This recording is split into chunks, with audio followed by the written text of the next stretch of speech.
네, 시청자 여러분 안녕하십니까? 강원도 선거방송 토론회가 주관하는 제7회 전국 동시 지방선거 비례대표 강원도의원 선거 토론회 진행을 맡은 강원대학교 홍영덕입니다. 여러분은 이번 6월 13일 지방선거에서 몇 개의 정당이 참여하고 있는지 아십니까? 투표지에 이름을 올리는 정당 수만 10개입니다. 하지만 주목도가 높은 정당을 제외하고는 대다수 정당들이 국민 앞에 자신의 공약과 정책을 제대로 밝힐 기회를 갖지 못하고 있습니다. 그래서 강원도 선거방송 토론회에서는 선거운동에서 균등한 기회보장을 위해서 공직선거법상 초청 대상이 아닌 정당을 대상으로 선거방송 토론회를 마련하였습니다.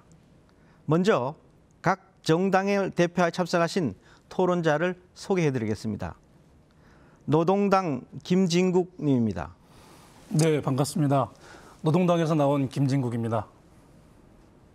민중당 이승재 님입니다. 안녕하십니까. 민중당 강원도당 위원장 이승재입니다. 녹색당 최정희 님입니다. 안녕하십니까. 녹색당 후보 최정희입니다. 새누리당 정함철 님입니다. 안녕하십니까. 새누리당 강원도당 위원장 정함철입니다. 소개드린 순서와 자리 배치 그리고 앞으로 진행될 발언 순서는 사전 추첨에 의해서 결정된 것임을 알려드립니다. 그럼 먼저 지지를 호소할 수 있는 기조 연설을 들어보겠습니다. 발언 시간은 1분입니다. 순서에 따라서 김진국님부터 연설해 주시기 바랍니다. 강원도민 여러분 반갑습니다. 노동당 강원도당 당원 김진국입니다. TV로나마 인사를 드리고 말씀을 드릴 수 있게 되었음을 진심으로 뜻깊게 생각합니다. 우리 노동당은 평등, 생태, 평화를 최고의 가치로 추구하며 사회 경제적으로 소외되고 힘겨워하는 사람들과 함께 해왔고 앞으로도 함께 하고자 하는 당입니다. 이번 지방선거에서도 고용안정과 최저임금조차도 보장받지 못하는 노동자들, 허리가 휘도록 일을 해도 가계빚이 늘어만 가는 농어민들, 높은 임대료와 카드 수수료로 현상 유지 내지는 줄어드는 매출로 걱정만 쌓여가는 자영업자들, 아르바이트를 전전하며 통신비, 월세, 식비를 제외하고 나면 남는 것이 별로 없는 임금으로 미래를 꿈꿀 수 없는 청년들, 그리고 국가와 가족을 위해서 헌신했지만 돌아오는 것은 빈곤과 한숨인 어르신들, 그리고 사회적 약자인 장애인, 여성, 청소년, 이주 노동자들에 대한 실질적이고 체감할 수 있는 약속들을 가지고 도민 여러분들을 찾아가겠습니다. 네, 다음 이승재님 발언해 주시기 바랍니다. 안녕하십니까. 강원도민 여러분. 민주노동당 통합진보당은 있는 정통 진보정당이 민중당으로 돌아왔습니다. 정권은 바뀌었지만 내 삶의 변화는 아직 더디기만 합니다. 이번 지방선거는 우리 사회 곳곳에 적폐를 청산하고 사회 대개혁을 이루는 출발점입니다. 우리 사회의 가장 큰 적폐가 분단 적폐입니다. 통일시대가 열렸습니다. 분단 강원도의 도약의 기회입니다. 민중당은 이번 지방선거에서 강원도민들과 함께 평화통일 강원도를 만들겠습니다. 비정규직 문제, 여전히 우리 사회의 큰 문제입니다. 민중당은 이번 지방선거에서 비정규직 없는 강원도를 강원도민들과 함께 만들어 가겠습니다. 평화통일 강원도, 비정규직 없는 강원도를 위해 강원도민들과 함께 하겠습니다. 많은 지지 부탁드리겠습니다. 네, 최정희님 연설해 주시기 바랍니다. 안녕하십니까. 강원도민 여러분, 저는 녹색당 비례대표 후보 기호 9번 최정희입니다. 녹색당 많이 생소하실 것입니다. 녹색당은 2011년 3월 후쿠시마 핵발전소 사고 후에 탈핵, 에너지 전환의 가치를 함께하는 시민들이 모여 2012년 창당한 당입니다.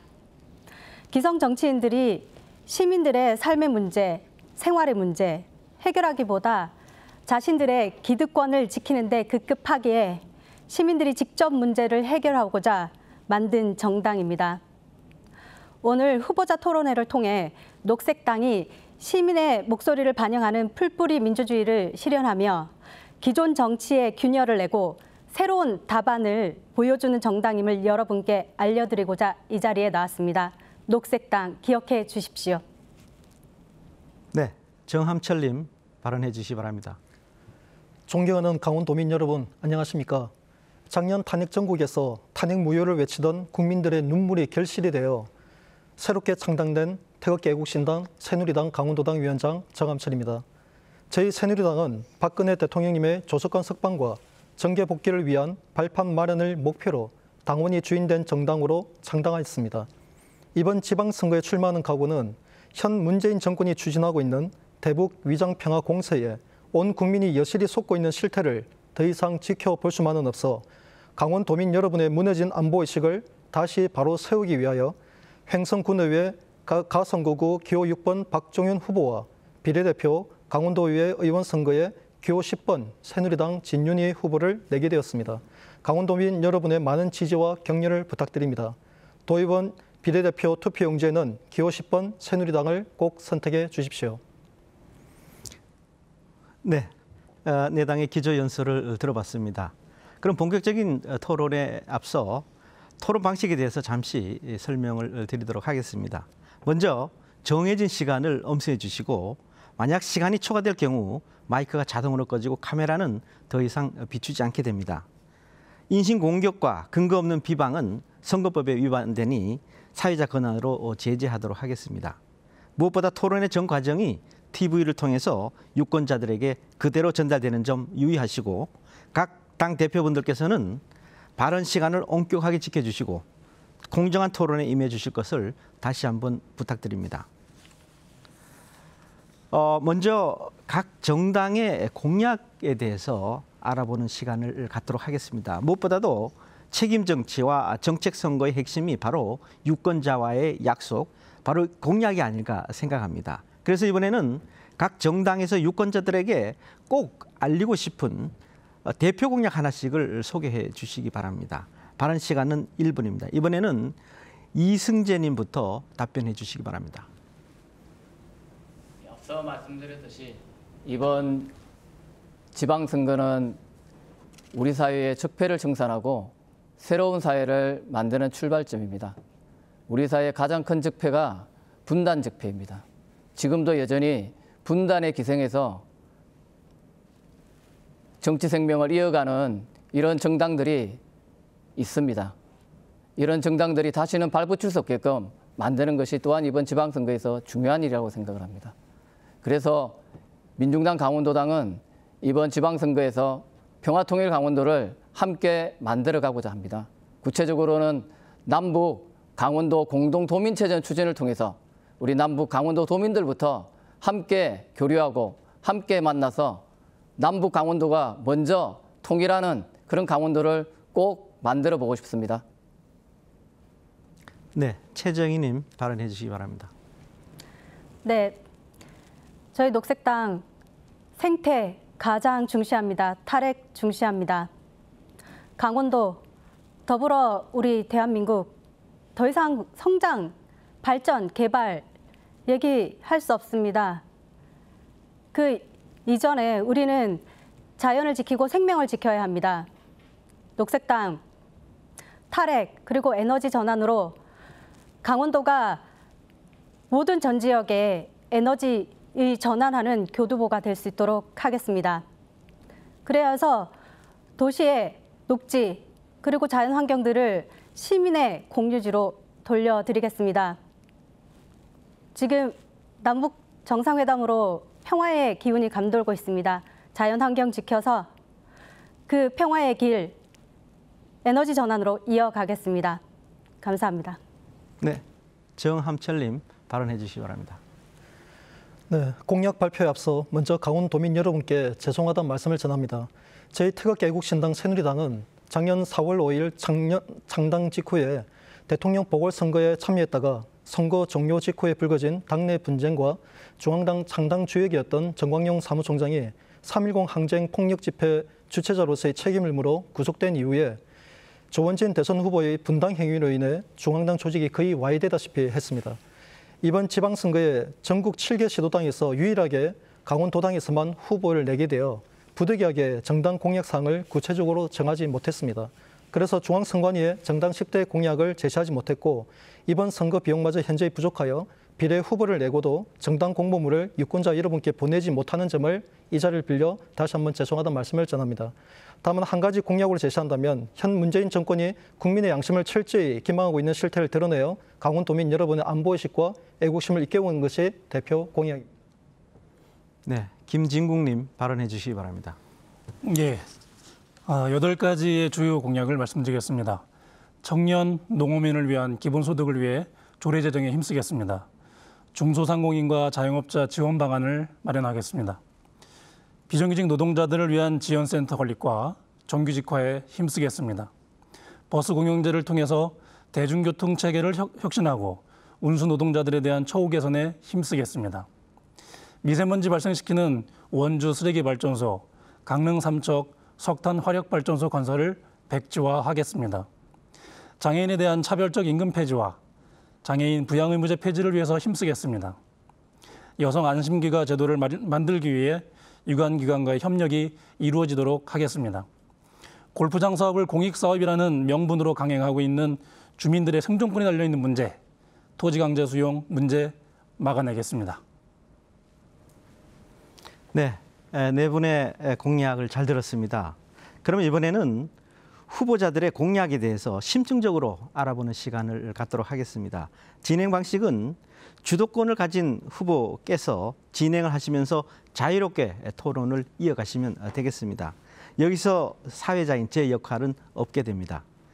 다만 후보자들께 당부드릴 말씀은 공약에 관련된 사항으로 제안해 주시기 바랍니다.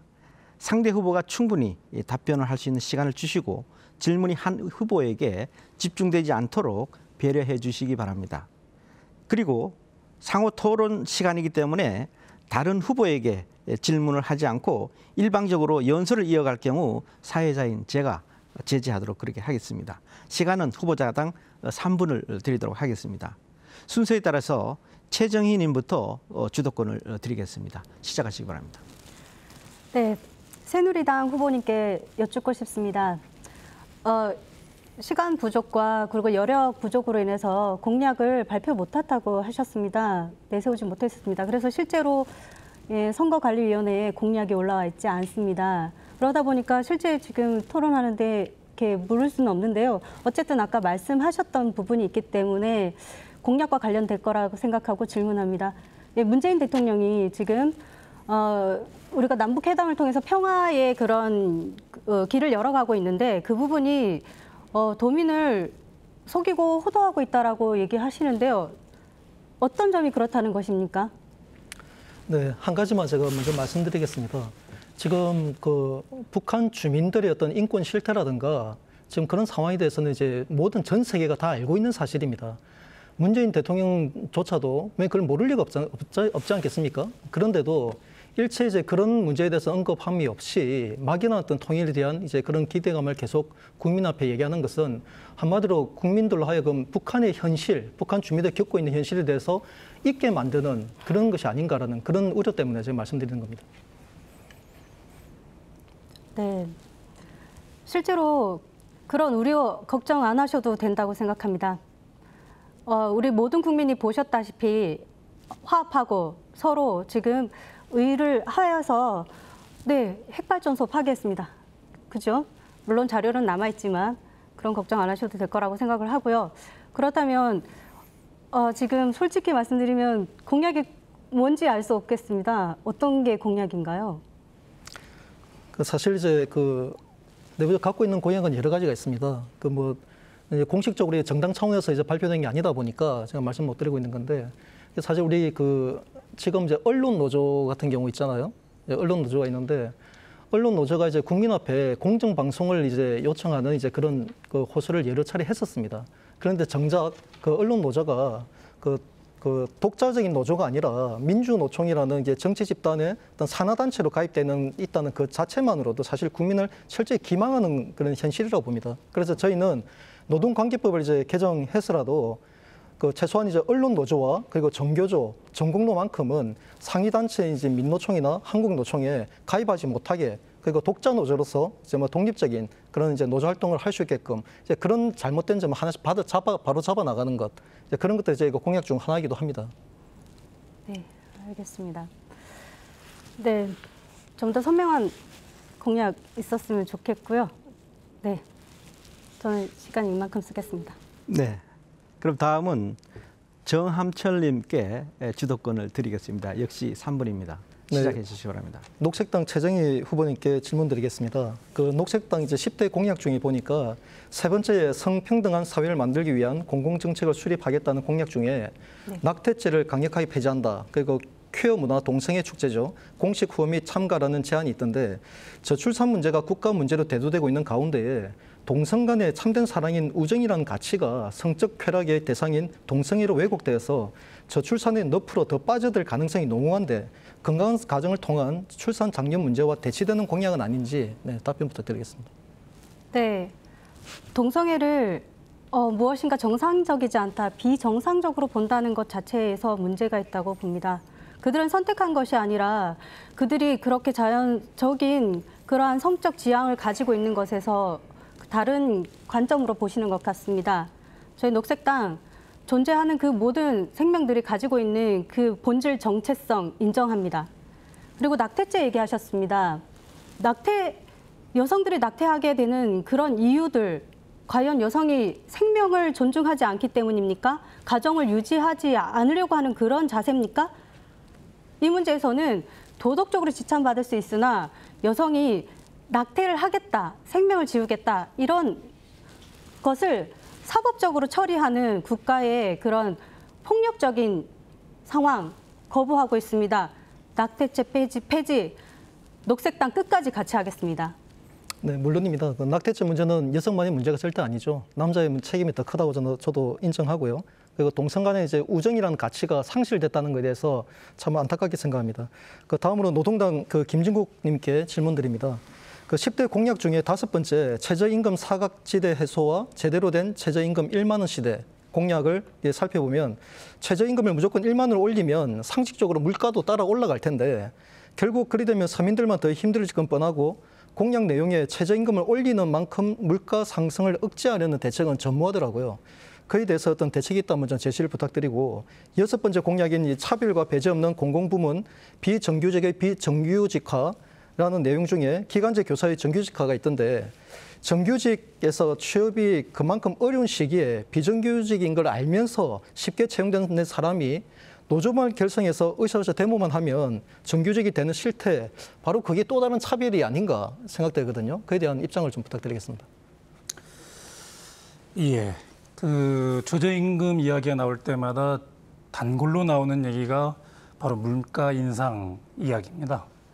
그런데 어찌 보면 이 물가 인상이라는 얘기는 최저임금을 올리지 않기 위한 수단일 뿐이지 실질적으로 우리가 가처분 소득이 지금 현재 굉장히 적지 않습니까?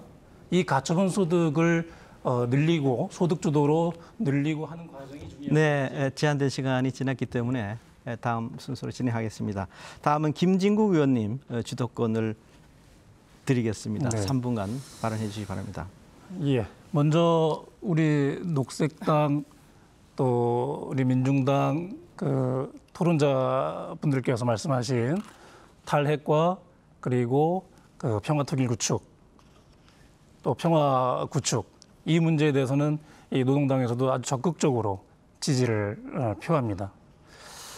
우리 새누리당 정함철 후보님께 한번 질문을 드리겠습니다.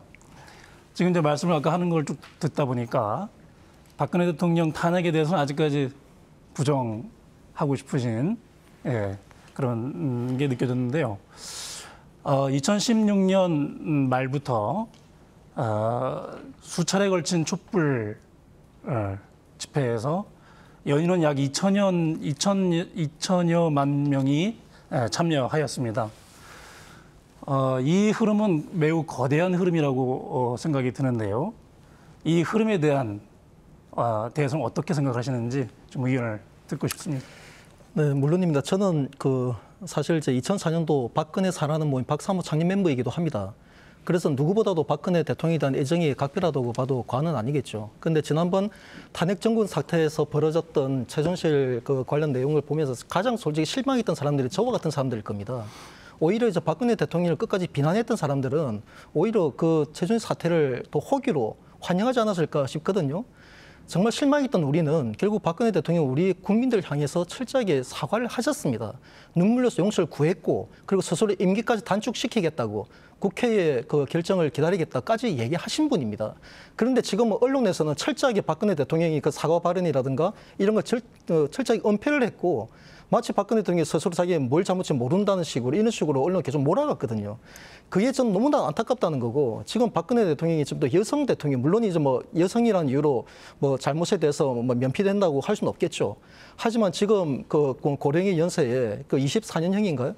그걸 받고 지금도 이제 그 옷고 치르고 계시는데 솔직히 지금 같은 이제 남북 대화 이런 물꼬가 터지고 남북 간에도 그동안 오랫동안 갇혀있던 이걸 터야 되는 이런 상황에서 왜 굳이 남남 갈등을 그렇게 지속적으로 유지해 나가는지 저는 오히려 문재인 대통령이 정말 그 남북 간의 이런 통일의 문구를 정말 열어나갈 의지가 있다고 한다면은 오히려 전직 대통령이었던 그분들에 대한 정말 사면이라든가 정말 대국민 화합을 위한 이런 조치를 한다면 저를 비롯한 많은 국민들도 오히려 적극적으로 지지할 겁니다. 예. 그 박근혜 전 대통령 같은 경우는 뇌물수수 및 권력남용에 대한 범죄가 분명히 사실이 드러났죠. 네. 근데 그러한 범죄 사실이 있음에도 불구하고 감정적으로 사죄를 하고 용서를 구한다라고 얘기했다고 해서 처벌이 사라져서는 이 나라는 나라가 아니겠죠. 네, 그건 물론이죠. 예. 네. 이상입니다. 네, 다음은 이승재님 주도권을 사용하시기 바랍니다. 역시 예. 3분 드리겠습니다. 네. 새누리당에서 나오신 우리 정암철님께 질문드리겠습니다. 제가 좀 몇 가지 좀 확인하고 싶은 게 있습니다.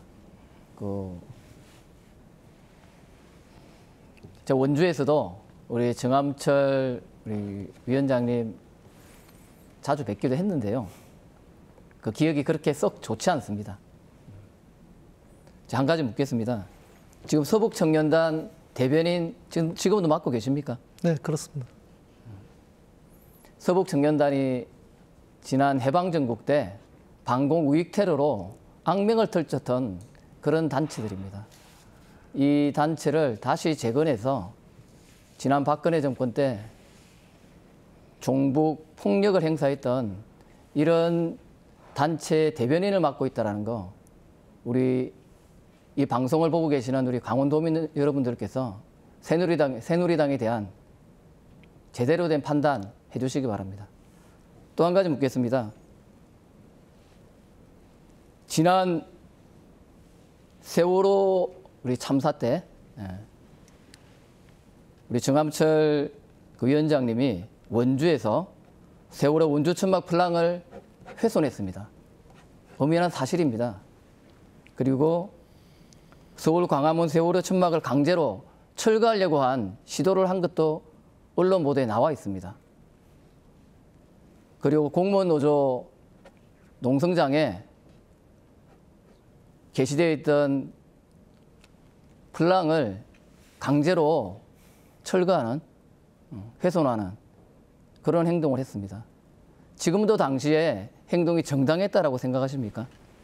네, 말씀드리겠습니다. 일단 세월호 리본을 훼손했다고 하신 부분은 이제 사실과 다르고요. 저는 그때도 분명히 제가 밝혔고 또 공식적으로 또 사진도 다 공개했다시피 세월호 리본을 깔끔하게 정리를 해서 원주시청에다 갖다 줬습니다. 잘 보관하라고. 그런 뜻이었고 세월호 유가족들을 더 이상 정치적인 그런 이제 선전 도구로 이용해서는 안 된다는 게 이제 근본적인 생각이었습니다. 그래서 저는 세월호 유가족과도 직접 만나서 대면도 했고 그분들에게 대안도 제시를 했고 그분들도 수용도 하셨어요.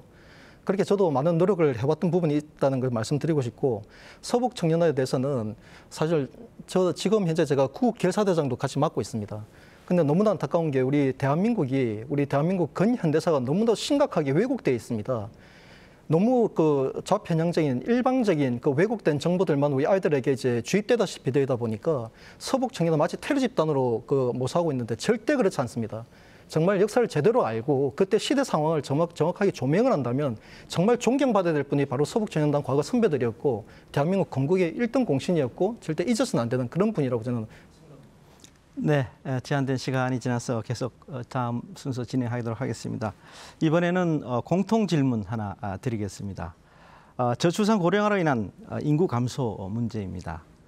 강원도의 고령 인구 비율이 18%를 넘어서 초고령 사회 진입을 눈앞에 두고 있습니다. 또한 인구 절벽 현상으로 도내 읍면동 10곳 중 6곳은 30년 이내에 소멸될 것이라는 예측도 나오고 있는 상황입니다.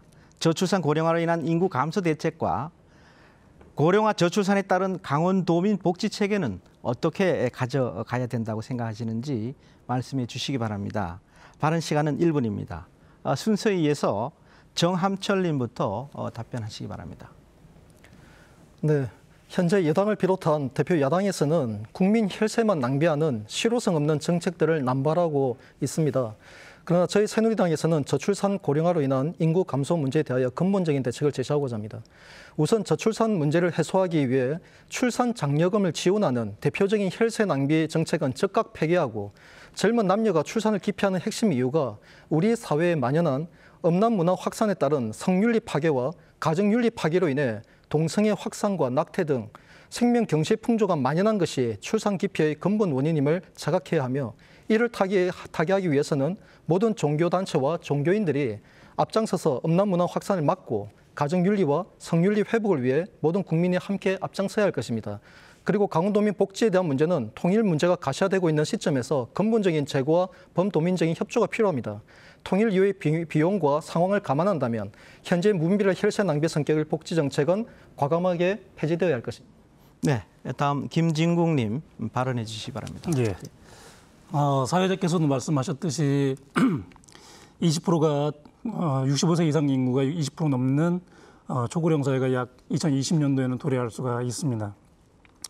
올해 신생아 수는 1분기에 총 2,400여 명으로 1월 달에 900여 명, 2월 달에 800여 명, 3월 달에 700여 명, 수준으로 매월 100여 명씩 지금 감소 추세를 보이고 있습니다. 2018년 강원도 저출산 대책 예산을 보면 전체 예산 약 5조 6천억 중 약 1% 수준인 537억 원이 아동수당 및 반비 어린이집 증축과 신혼부부 주거비용 지원 등에 그치고 있습니다. 예산도 쥐꼬리인데 현금 지급 정도에 그치고 있는 상태이죠. 2017년도 보건사회연구원 자료에 따르면 자녀 대학까지 1인당 양육비가 3억 896만 원입니다. 대책의 핵심은 아이 낳기 좋고 양육 및 보육 교육이 걱정되지 않는 것이 핵심입니다. 출산 및 산후조리 지원 제도. 다음 이승재님 발언해 주시기 바랍니다. 예, 저출산 우리 젊은이들이 결혼을 기피하기 때문입니다. 아이 낳고 기르는 경제적 능력이 없는 겁니다. 그래서 가난한 청년의 원인은 비정규직 문제 아니겠습니까? 그래서 비정규직 없애고 청년들 위해 양질의 일자리가 보장돼야 됩니다. 그리고 엄마들이 아이 낳고 기르는데 돈이 적게 들어야 됩니다. 정책적으로는 임신, 출산, 보육에 이르는 전 과정이 망라되어야 되며 공공산후조리원, 국공립보육시설 50%까지 확대, 그리고 아이 돌보미, 가사 돌보미 지원을 확대해야 됩니다. 우리 고령화 대책으로는 우리 강원도에 노인들이 가장 많이 사는 데가 농촌입니다. 농촌을 살려야 됩니다. 강원도 농민수당 연 240만 원을 지급해서 농민들에게 농사질 의욕을 불어넣어줘야 농촌이 살 수 있습니다. 그리고 노인복지제도를 강화해야 고령화 대책 실효성이 있을 수 있습니다. 네, 다음 최정희님 발언해 주시기 바랍니다. 네, 여성의 자궁은 산화 조절의 도구가 아닙니다. 생명을 경시해서 낙태를 하는 것입니까? 낙태를 한다면은 그 원인을 파악하지 못한 정부의 큰 잘못이 있습니다.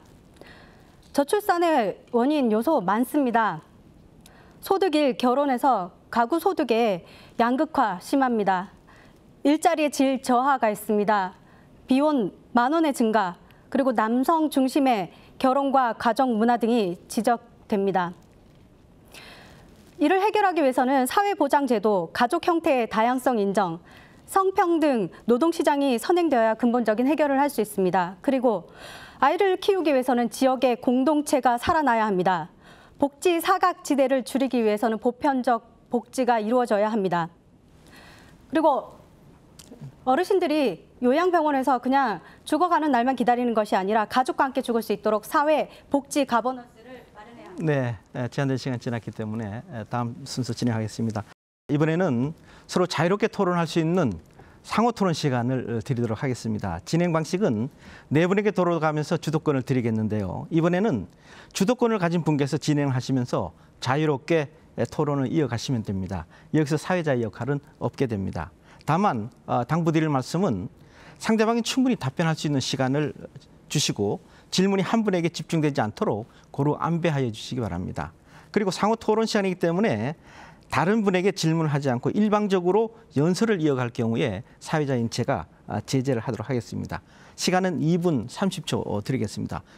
순서에 따라서 김진국님부터 주도권을 드리겠습니다. 네. 새누리당 정함철 후보님께 질문을 하고 싶습니다. 조금 전에 말씀하셨던 그 저출산 대책과 관련한 질문인데요. 지난 이명박 박근혜 정부를 포함한 지난 12년간 저출산 대책으로 혹시 투여된 예산이 얼마 정도 되는지 아시는지요? 아니, 확인 못했습니다. 예, 정확히 126조 원이 투여가 됐습니다. 거의 1년에 10조 원 가까운 돈이 예산이 투여가 됐는데 아까도 말씀하셨지만 그 지난 12년간의 그 예산 투여와 대책들은 실효성이 없는 대책이라고 말씀을 하셨습니다. 그렇죠? 네. 예. 네. 여기까지 쓰겠습니다. 다음 이승재님 주도권을 행사하시기 바랍니다. 네. 우리 녹색당 질문 드리겠습니다. 네. 지금 우리 강원도에 또 하나의 또 심각한 문제가 설악산 케이블카 문제입니다. 올해 3월 23일 날요. 환경정책 제도 개선위에서 조사 결과를 공개한 게 있습니다. 거기를 보면 박근혜 정부 시절에 환경부 내 비밀 TF팀까지 구성을 해서 설악산 케이블카 추진을 밀어붙였다는 게 보고서에 이미 나왔고요. 그리고 정부가 민간위원회에 이 검토 보고서 작성에 개입하기까지 했던 이런 사안까지 공개가 되기도 했습니다. 그래서 설악산 케이블카 문제가 박근혜 정권의 또 하나의 환경정책의 적폐로서 지적되기도 하고 있습니다. 그래서 우리 녹색당의 이 설악산 케이블카 문제를 우리가 강원도에서 해결하기 위해서 어떠한 조치가 필요한지 질문드리겠습니다. 네. 기조연설이나 그리고 계속 토론에서 말씀드렸다시피 녹색당 생태 가장 강조하고 있습니다. 대안이라고 한다면 설악산 케이블카 만들지 않아야 합니다. 실제 산행하시는 분들 케이블카 원하지 않습니다. 왜냐하면 산을 너무 사랑하십니다. 그래서 산을 파괴하는 케이블카 원하지 않으십니다. 그리고 정부에서 말하는 장애인 이동권을 위해서 케이블카 만들어서 설악산 누리게 하겠다 합니다. 장애인들이 설악산까지 갈 수 있는 수단이 없습니다. 그러한 교통편이 없는데 어떻게 케이블카 이용한단 말입니까? 어불성설입니다. 녹색당 설악산 케이블카 막고 자연환경을 보호하는 것으로 대안을 삼겠습니다.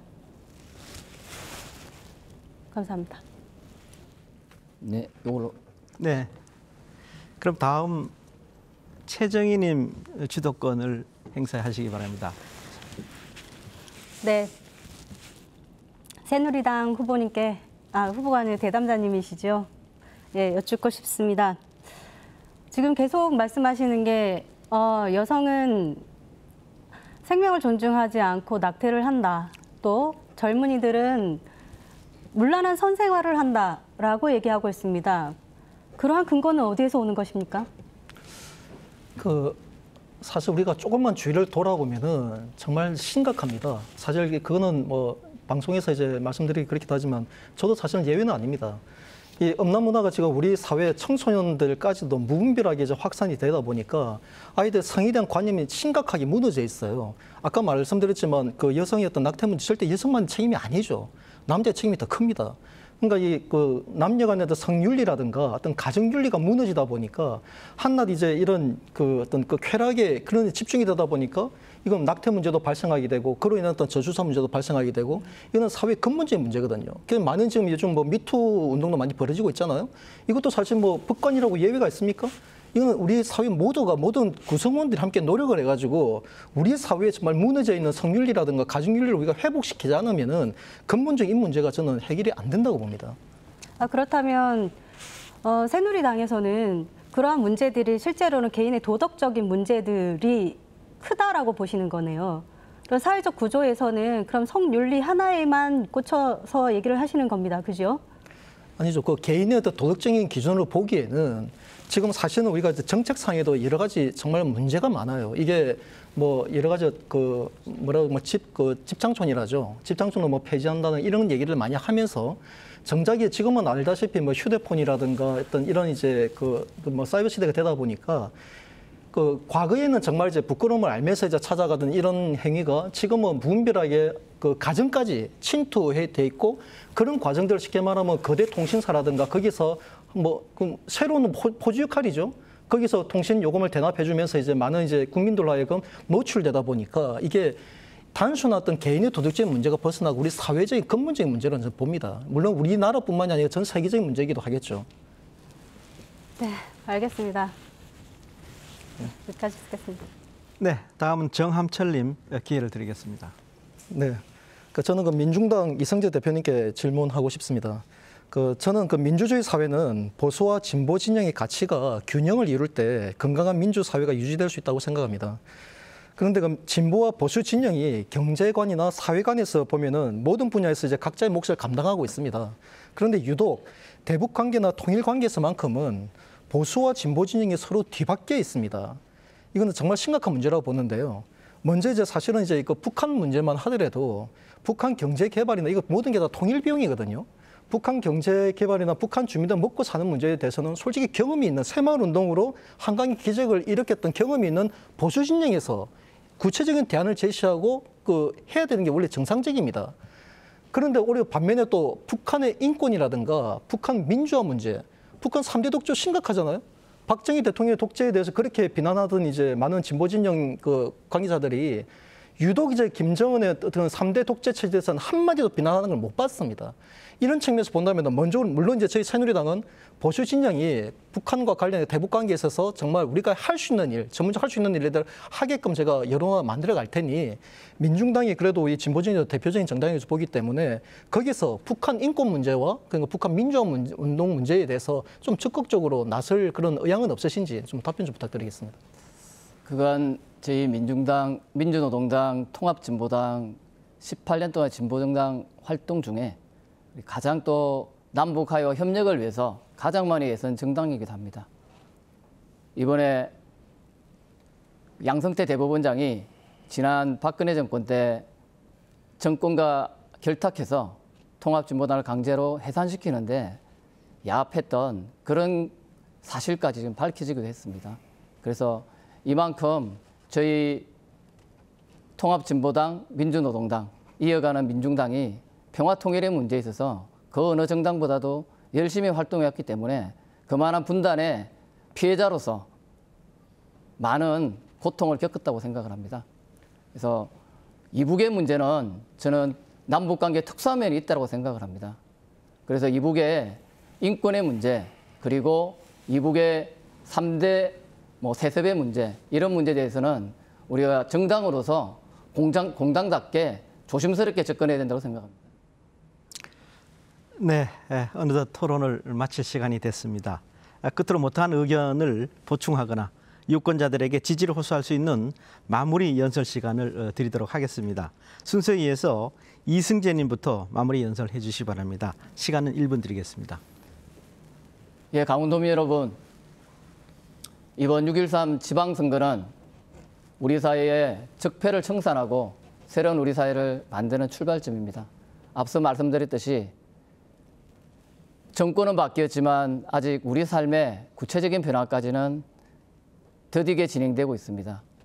우리 비정규직 노동자들, 그리고 농민들, 우리 실업의 문제로, 취업의 문제로 고통받는 우리 청년들, 이 삶이 변화되기 위해서는 이번 지방선거에서 비정규직 노동자들을 대표하고 그리고 청년들을 위해서 많은 청년 후보에 출마한 우리 민중당 후보들에게 많은 지지를 보내주시고 또 민중당이 강원도의회에서 강원도민들과 함께 진보 정치를 실현할 수 있는 그런 기회를 줄 수 있게끔 우리 강원도민들께서 많은 지지를 해주시면 고맙겠습니다. 감사합니다. 네, 다음 최정희님 발언해 주시기 바랍니다. 네, 광역 대표들 그리고 지자체장들 모두 거의 모두가 남성인 그러한 정치 형국입니다. 비례대표 1번 여성입니다. 오늘 토론에서도 저 혼자 후보가 나왔고 저 혼자 여자입니다. 여성의 목소리 담아내기 위해서 녹색당 노력하고 있습니다. 계속 기존 정치에 앞장에 서 있던 당에서 나오신 분이 계속 얘기하십니다. 우리 대한민국 원색적이고 아주 본능적인 나라로 만들고 계십니다. 실제 문제인 노동자의 문제, 그리고 인권의 문제, 성불평등 문제, 장애인 문제, 그리고 소수자의 문제 다 덮어버리고 있습니다. 녹색당 약자와 함께 하겠습니다. 소수자와 함께 하겠습니다. 기억해 주십시오. 네, 정함철님 발언해 주시기 바랍니다. 존경하는 강원도민 여러분, 평화를 구걸하는 자 노예가 되고 전쟁에 대비하는 자 평화를 누린다는 말이 있습니다. 지금의 대한민국은 망국의 위기에 처해 있습니다. 온갖 거짓과 불의가 판을 치는 나라의 미래는 없습니다. 공정 보도를 하겠다며 국민 앞에 눈물로 호소했던 언론 노조가 특정 정치 집단인 민주노총 하수인을 자처하면서도 언론인의 양심에 부끄러움조차 없는 대한민국 언론 실태에 개탄하지 않을 수 없습니다. 언론 노조와 정교조, 법원 노조를 포함한 전공로, 공무원 노조만큼은 노동관계법을 반드시 개정시켜 상회단체인 민노총이나 한국노총의 가입을 불허하고 독자 노조로 활동할 수 있도록 해야 할 것입니다. 이번 6.13 지방선거에서 문재인 정부의 철저한 거짓 선동과 기망이 쏘가 묻지마 선거로 민주당 후보에 몰표를 준다면 우리나라의 미래는 암담할 것입니다. 현 문재인 정부가 더 이상 국민을 기망하지 않도록 남북 화해에 앞서 남남 갈등부터 먼저 해소하는 일에 앞장설 수 있도록 이번 지방선거를 통해 강원도민 여러분께서 충분히 견제해 주시길 부탁드리겠습니다. 감사합니다. 네, 마지막으로 김진국님 발언해 주시기 바랍니다. 예. 옛것은 사라지고 있는데 새로운 것이 나타나지 않는 것이 진정한 위기라고 생각합니다. 건물과 도로, 다리와 철도 등은 번듯해졌지만 우리들의 삶은 왜 여전히 금수저, 흙수저, 사회 양극화라는 단어들과 함께 점점 더 팍팍해져만 가야 하는 걸까요? 이번 지방선거에서도 역시나 개발과 성장이라는 구호로 유권자들을 현혹하는 정당이나 후보들이 많다는 것은 이미 아실 것입니다. 지난 월요일 국회에서는 노동자들이 최저임금마저 사실상 삭감하는 법안이 통과되고 말았습니다. 국민들을 위해 부지런히 일하라고 뽑아주고 또 열심히 일해서 낸 세금으로 한 달에 1,000여만 원이나 월급을 주고 있는데 그런데 국회의원들이 국민들의 최저임금까지 손을 대었습니다. 참담하기가 이루 말할 수 없습니다. 이런 일들은 비단 국회에서만 일어나는 일이 아닙니다. 바꿔야 합니다. 경쟁과 개발, 돈과 성장을 평등과 평화, 생명과 분배로 바꿔야 됩니다. 지방에서부터 중앙까지 모두 바꿔야 합니다. 이번 지방선거에서 노동당이 앞장서겠습니다. 정당 투표는 팔팔하게 일할 수 있는 기호 8번 노동당을 찍어주십시오. 고맙습니다. 네, 이렇게 해서 네 분의 마무리 발언까지 들어봤습니다. 오늘 활발한 토론을 펼쳐주신 네 분께 감사의 말씀을 드립니다. 과연 어느 정당과 후보자를 선택하는 것이 우리 지역을 위한 일일까요? 이번 토론회가 유권자의 판단과 선택에 도움이 됐으면 하는 바람입니다. 이상으로 강원도 선거방송 토론위원회가 주관하는 제7회 전국 동시지방선거 비례대표 강원도 의원 토론회를 마치겠습니다. 시청해주신 여러분 감사합니다.